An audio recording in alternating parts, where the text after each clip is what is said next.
राधे राधे। मैं हूँ नीलू चौधरी। मेरे चैनल ग्रहों की माया में आपका स्वागत है।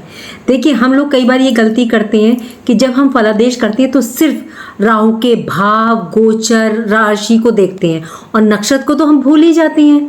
यदि आप नक्षत्र को भी चेक करेंगे तो हमारा एनालाइज बहुत ज़्यादा सटीक और कई गुना रिजल्ट देता है। देखिए, राहु एक ऐसे ग्रह है जो हमारे लिए नई तकनीक और इनोवेशन की बात करते, जो हमारी लाइफ में हमें नए आयाम, उड़ान, मंजिल की तरफ लेकर जाते, क्योंकि राहु कलयुग के बेताज बादशाह कहलाने वाले ग्रह हैं जो क्रांतिकारी बदलाव लाने का कार्य करते। परंतु यही राहु हमारे जीवन में कलह उत्पन्न करना, जितनी भी नकारात्मक और तामसिक चीजें उन्हें बढ़ाने का काम करते हैं। राहु के डोमेन में आने के कारण ये राहु अगर जीवन भर कुदृष्टि डाल दे तो हमारा जीवन दर दर भटकने वाला होता है। और राहु देव की कृपा हो जाए हमारे जीवन पर तो यश, मान, सम्मान और नई ऊंचाइयों तक हमें ले जा सकता है। आज जो हम कलयुग में हैं, आज हम मॉडर्न एज में हैं, टेक्नोलॉजी की एज में है, उसमें राहु प्रधान है, इसलिए इन्हें कलयुग का राजा कहा गया। ऐसे राहु देव का जब किसी नक्षत्र या नक्षत्र के चरण में ट्रांजिट होता है तो हमारे जीवन में अत्यधिक महत्व रखता है। और राहु जब शनि के नक्ष में हो तो शनि से प्रभावित है, ये शनिवत है, तो एक वेग की भांति हमारे जीवन में बदलाव लाएंगे। और शनिदेव भी इस टाइम वक्र अवस्था में है। तो चलिए जानते हैं कैसा रहने वाला राहु के नक्षत्र गोचर का प्रभाव। यूनिवर्स में सब ग्रह अपनी अपनी कक्षा में घूम रहे हैं, सूर्य के चारों तरफ। ज्योतिषी शास्त्र में सभी ग्रहों का गोचर बहुत इंपॉर्टेंट होता है, लेकिन कुछ ग्रहों के गोचर का हमारे जीवन में बहुत से अच्छे और बुरे परिवर्तन होते हैं। तभी ग्रह राशि परिवर्तन करते हैं और इनका रिजल्ट बहुत ही अलग देखने को मिलता है। राहु 16 मार्च 2025 तक इस नक्षत्र में ही गोचर करेंगे। वृश्चिक नवमास में इन्होंने अपनी यात्रा पूरी कर ली। अब तुला, कन्या और सिंह इन नवमास में रहने वाले हैं। मार्च 2025 तक राहु का इस नक्षत्र पर प्रभाव रहेगा। उत्तरा भाद्रपद नक्षत्र डीप थिंकिंग, फिलॉसफी का नक्षत्र है। इसके स्वामी आहिर्बुधन्य की भांति एक सी सरपेंट की तरह आपकी एनर्जी को कुंडलिनी में लेकर के जाते हैं, डेप्थ तक जाते हैं। तो ये काफी फिलोसॉफिकल नक्षत्र है। राहु आपको नई सोच, नई दिशा, नए आयाम, नई गति, नई टेक्निक, नई टेक्नोलॉजी की तरफ जाने के लिए प्रेरित करेंगे। इस नक्षत्र का सबसे ज्यादा असर उन जातकों पर देखने को मिलेगा जिनका जन्म उत्तरा भाद्रपद में हुआ है। राहु शनि के नक्षत्र में, तो शनि पर भी इसका प्रभाव पड़ेगा। और शनिदेव इस टाइम है पूर्वा भाद्रपद नक्षत्र में और वो भी वक्र है। ये जानकारी मैं आपको चंद्र कुंडली के आधार पर दे रही हूँ। इसका सबसे ज्यादा इफेक्ट चंद्र राशि पर होता है, इसलिए मैं कहती हूँ आपकी राशि 70% और यूनिवर्स में जो गोचर होता है वो 30% होता है, और तब मिलकर के उसका रिजल्ट 100% हमको मिलता है। तो ये जानकारी मैं आपको चंद्र राशि के आधार पर दे रही हूँ। देखिए, मकर राशि के स्वामी है शनिदेव, और शनिदेव के नक्षत्र में ही राहु का ट्रांजिट है, और राहु आपके 3rd हाउस में ट्रांजिट कर रही हैं। तो राहु का ये गोचर आपके लिए अत्यंत खास होने वाला है। इनका ट्रांजिट आपके 3rd हाउस में, और ये भाव आपके साहस का, परफेक्शन की, हम जो कार्य करते हैं कितनी एफिशिएंसी से करने वाले हैं, वो 3rd हाउस से ही देखा जाता है। ये तीसरा भाव डिसाइड करता है कि हम अपने कर्म में कितना साहस, पराक्रम, इफेक्ट डालेंगे, कि आने वाले चैलेंज से हम कैसे लड़ेंगे, सामना करेंगे डिफिकल्टीज का। ये सब 3rd हाउस डिसाइड करता है। 2025 मार्च तक आपकी लाइफ में काफी चेंज देखने को मिलेंगे।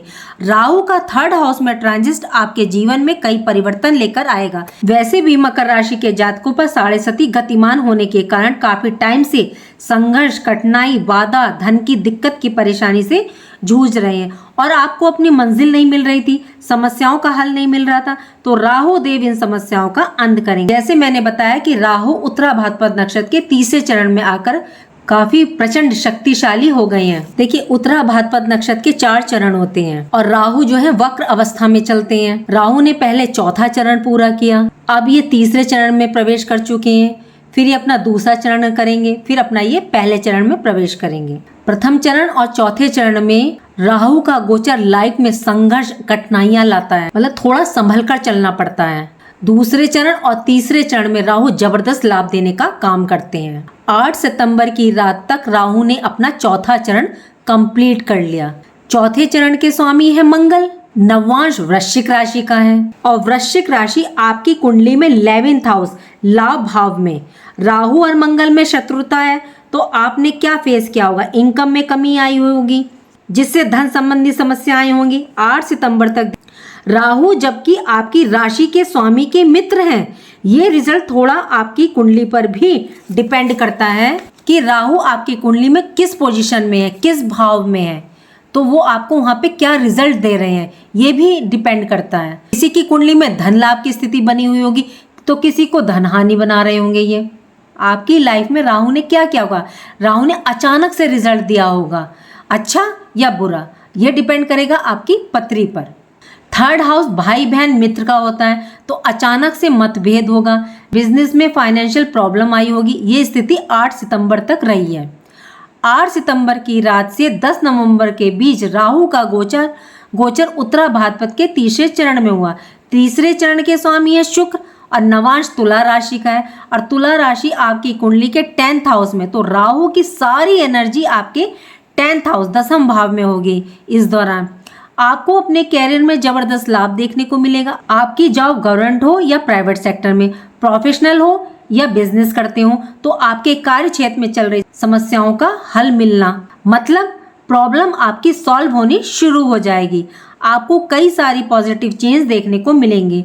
जिन समस्याओं का सॉल्यूशन आपको नहीं मिल रहा था काफ़ी लंबे टाइम से, तो आपको सॉल्यूशन मिलना शुरू हो जाएगा। जॉब में सीनियर्स कलीग्स का सपोर्ट मिलेगा। प्रमोशन इंक्रीमेंट का इस दौरान योग बनेगा। शुक्र हमारे जीवन में लग्जरी सुख वैभव देने के लिए आते हैं। यदि आप नई जॉब ढूंढ रहे हैं तो आपको उसमें सफलता देखने को मिलेगी। जिनके पास जॉब नहीं है तो उनको भी जॉब दिलवाने का काम करेंगे शुक्रदेव, क्योंकि आपका 10th हाउस कैरियर का है, तो सबसे ज़्यादा रिजल्ट ये आपके 10th हाउस पर ही देने का काम करेंगे। बिजनेस में चेंज करने की सोच रहे थे, क्योंकि राहु चेंजिंग प्लैनेट भी है, तो वह प्लान आपका सफल होगा। बिजनेस में ग्रोथ देखने को मिलेगी। शुक्र आपके 5th हाउस के भी स्वामी है, तो लव रिलेशन में डिस्ट्रीब्यूट चल रहा था तो वह इस दौरान हल होगा। मैरिड लाइफ भी आपकी बेहतर होगी। विवाह के योग बनेंगे। शुक्र आपको इस समय धन लाभ देंगे।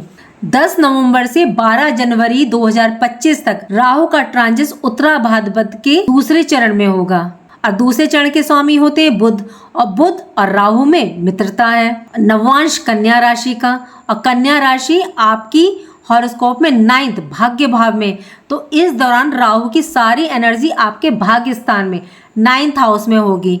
दूसरी अच्छी बात यह है कि राहु की सीधी दृष्टि आपके भाग्य भाव पर पड़ रही है, तो भाग्य का पूरा साथ डेफिनेटली मिलेगा। इस टाइम पीरियड में आपके काम बनने शुरू हो जाएंगे जो रुके हुए थे। आप लव मैरिज करना चाहते थे तो इसका योग बनेगा। धन प्राप्ति के योग बनेंगे। हाई एजुकेशन, क्योंकि 9th हाउस से हाई एजुकेशन को भी देखा जाता है, तो आप यदि हाई एजुकेशन के लिए विदेश जाना चाहते हैं तो वो योग बनेंगे।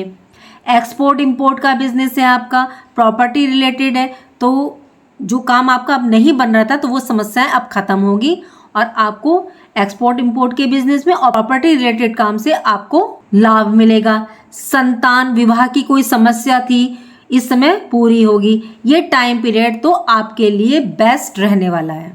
उत्तरा भाद्रपद नक्षत्र का अंतिम गोचर 12 जनवरी 2025 को राहु उत्तरा भाद्रपद नक्षत्र के प्रथम चरण में गोचर करेंगे। 12 जनवरी से 16 मार्च 2025 तक राहु अपने फर्स्ट चरण में ट्रांजिट करेंगे। प्रथम चरण के स्वामी है सूर्य। सूर्य सिंह राशि के नवांश में से गोचर करेंगे। सिंह राशि आपकी कुंडली में 8th हाउस में, तो इस टाइम पीरियड में मानसिक चिंता, थकान, तनाव की स्थिति बनेगी। सिर दर्द, माइग्रेन, क्योंकि ये सूर्य रिलेटेड है तो ये समस्या देखने में आ सकती है। विशेष से ध्यान रखना होगा। स्वास्थ्य संबंधी कोई दिक्कत थी वो समाप्त नहीं हो रही थी, तो इसमें आपको रिलीफ देखने को मिलेगा, क्योंकि 8th हाउस अचानक से संबंधित रिजल्ट भी देता है। कोर्ट केस, पैतृक संबंधी कोई वाद विवाद चल रहा था तो आपके पक्ष में आएगा। 8th हाउस मतलब गुण विद्या, तंत्र मंत्र, ज्योतिष संबंधी भी होता है, तो आपकी रुचि इस तरह बढ़ सकती है। 8th हाउस की दृष्टि 2nd हाउस पर पड़ने से आपको ससुराल से संबंध अच्छे बनाकर रखने, क्योंकि सूर्य नवांश से गोचर कर रहे हैं आपके 8th हाउस में। राहु का ये गोचर उत्तरा भाद्रपद के तीसरे, दूसरे और पहले चरण में मकर राशि के जातकों के लिए डेफिनेटली चेंज लेकर के आएगा और इस गोचर का आप लाभ उठाएं। देखिए आपको उपाय क्या करना, उपाय तो आपको करने पड़ेंगे। एक तो आप राहु के बीज मंत्र का जाप कीजिए, ओम रांग राहवे नमः। कोई सफाई कर्मचारी या स्वीपर आपके घर के आसपास आता हो तो आप उसको कुछ खाने के लिए दें, उसकी हेल्प करें। और इस दौरान जो आपको सबसे ज़्यादा ध्यान रखना वो कि आपको आलस नहीं करना है, अपने काम पे फोकस बना के रखना है, कार्य करना है आपको। दूसरा, आपको दुर्गा सप्तशती का पाठ करें, कन्या पूजन करें, आप मंदिर में जाकर के इत्र दान करें, कुछ भी इस जो भी आप करना चाहें वो कर सकते हैं। और वैसे तो कहते हैं शिव है तो आपकी हर समस्या का समाधान है। चलिए, उम्मीद करती हूँ कि जो जानकारी मैंने आपको दी वो आपको अच्छी लगी होगी, और अच्छी लगी हो तो मेरे चैनल को लाइक कीजिए, कमेंट बॉक्स में हर हर महादेव लिखिए और मेरे चैनल को सब्सक्राइब कीजिए। राधे राधे, जय माँ बाबा।